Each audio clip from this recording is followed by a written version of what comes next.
Hi, welcome to my channel fifty 50. இன்றைக்கி நம்ம 3rd day of 8th சீரீஸில் இருக்கும். மேல் உடம்புக்கான அசைவை தெரிஞ்சுக்க போகிற நாள் இல்லையா, அதனால் உங்களுக்கு ரொம்ப சிம்பிள் மூவ் ஒன்று கொண்டு வந்திருக்கேன். அதுக்கு பேர் என்னன்னு கேட்டிங்கன்னா ஆர்ம் சர்க்கிள்ஸ்.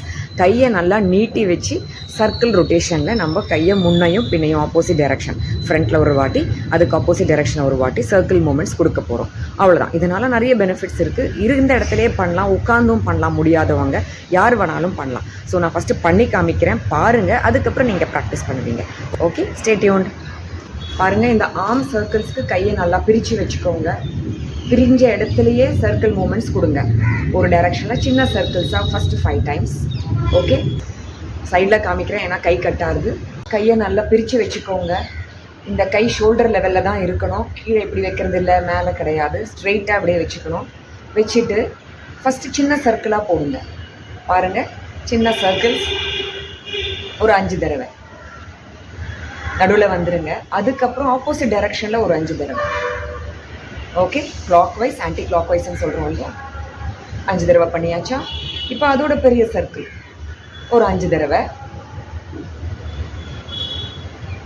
இப்போ 5 times ஆனது வரைக்கும் ஆப்போசிட் டைரக்ஷனில் அதே மாதிரி பெரிய சர்க்கிள் ஒரு 5 தடவை போடுங்க. ஓகே, பண்ணியாச்சா? இப்போ இதோட பெரிய சர்க்கிள் ஒரு 5 தடவை. கையை நடுவில் கீழே இறக்கவே கூடாது, ஞாபகம் இருக்கட்டும். அப்போ தான் உங்களுக்கு அந்த பெயின் தெரியும். இப்போ ஆப்போசிட் டைரக்ஷனில் பெரிய சர்க்கிள்ஸ். ஓகே, சென்டர் பாயிண்ட்டுக்கு வந்துட்டு கையை கீழே இறக்கிக்கோங்க. இவ்வளோதான். ஸோ பார்த்தீங்கன்னா இந்த 3 டிஃப்ரெண்ட் சர்க்கிள்ஸையும் 5 தடவை பண்ணும்போது 15 தடவை ஆகுது. அதுக்கு ஆப்போசிட் டைரக்ஷனையும் 5 தடவை பண்ணோம். ஸோ அது ஒரு 15 தடவை. 30 தடவை மொத்தம் பண்ணி முடிச்சுட்டு தான் கையை நீங்கள் கீழே இறக்கலாம். ஞாபகம் வச்சுக்கோங்க. நடுவில் இறக்கிடாதீங்க, அப்புறம் பலன் இல்லாமல் போயிடும். ஏன்னா ஸ்ட்ரெயிட்டாகவே வச்சுன்னு பண்ணும்போது தான் நம்மளுக்கு இந்த இடத்துலலாம் டைட்டாக ஆகிறத ஃபீல் பண்ணுவீங்க. அப்போ இந்த மசில்ஸ்லாம் இன்வால்வ் ஆகும். இன்வால்வ் பண்ணும்போது என்ன ஆகும், அதை சுற்றி இருக்கிற ஃபேட் ஆனது வெளியில் போகும். ஸோ அதனால் கையை நடுவில் தயவுசெய்து இறக்கிடாதீங்க. ஃபுல்லாக முடிச்சுட்டு மட்டும் இறக்குங்க. ஓகே, இப்போ இதோட பெனிஃபிட்ஸ் பற்றி தெரிஞ்சுக்கலாமா?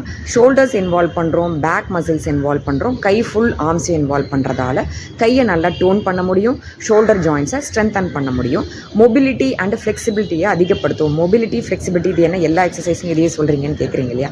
ஜாயிண்ட்டோட மொபிலிட்டி ஃப்ளெக்சிபிலிட்டி இம்ப்ரூவ் பண்ணும்போது தான், அதை நம்ம உபயோகப்படுத்திகிட்டே இருக்கும்போது தான் அதில் இருக்கிற அந்த லூப்ரிகேஷன் ஃப்ளூயிடுன்றது சுரக்குமா. ஸோ இந்த லூப்ரிகேஷன் ஃப்ளூயிடு இருந்துகிட்டே சுரந்துகிட்டே இருக்கணும் உடம்புலன்னா, நம்ம இந்த மாதிரி மூவ்ஸ் எல்லாம் கொடுத்துட்டே இருக்கும்போது அது செக்ரிட் ஆகிட்டே இருக்கும். நமக்கும் ஈஸியாக இருக்கும் எந்த ஒரு ஃபங்க்ஷன் பண்ணுறதுக்கும்.